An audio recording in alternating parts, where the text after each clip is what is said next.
여야가 이태원 참사 국회 국정조사 실시하기로 어제 합의했습니다. 오늘 조사 계획서가 국회 본회의에서 처리됩니다. 네, 큰 틀에서는 합의를 이뤘지만 세부 항목에 대해서는 지금 신경전이 여전한 상황입니다. 국회 취재기자 연결해서 내용 들어보겠습니다. 황윤태 기자. 네, 국회입니다. 네, 오늘부터 이태원 참사에 대한 국정조사 시작되는 거죠? 그렇습니다. 여야는 오전 11시 국정조사 특별위원회 첫 전체 회의를 열 예정입니다. 특위에는 총 18명의 국회의원이 참가하는데요. 민주당은 위원장을 맡은 우상호 의원을 포함해 9명, 국민의힘은 7명, 비교섭단체에서 2명의 의원이 조사위원으로 참가합니다. 여야 간사로는 국민의힘 이만희, 민주당 김규흥 의원이 낙점됐습니다.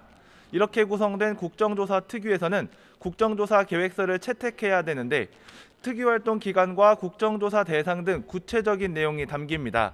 앞서 여야 원내대표가 국정조사에 대해 큰 틀에서 합의한 만큼 합의문에 포함된 내용 대부분이 포함될 것으로 보입니다.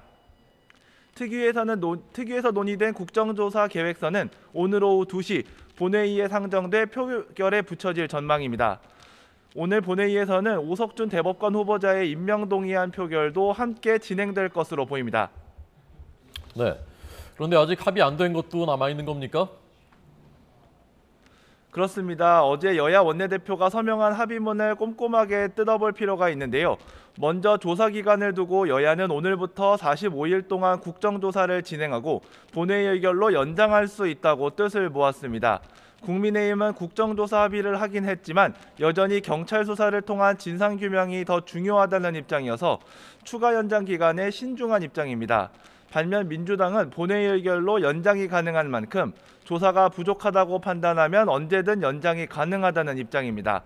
여기에 여야 합의로 대통령실 경호처와 법무부가 조사 대상에서 빠졌지만 여전히 대통령실 이전이 참사의 직간접적 원인이 되는지를 놓고서는 공방이 불가피한데요. 민주당은 대통령실 용산 이전 문제와 참사 직전 마약 수사에 경찰력이 집중된 점을 파고들 가능성이 크고 국민의힘은 국정조사에서 정쟁이 이어져선 안 된다며 논의를 피할 가능성이 높습니다.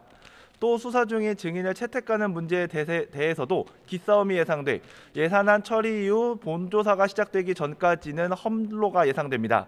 지금까지 국회에서 YTN 황윤태입니다.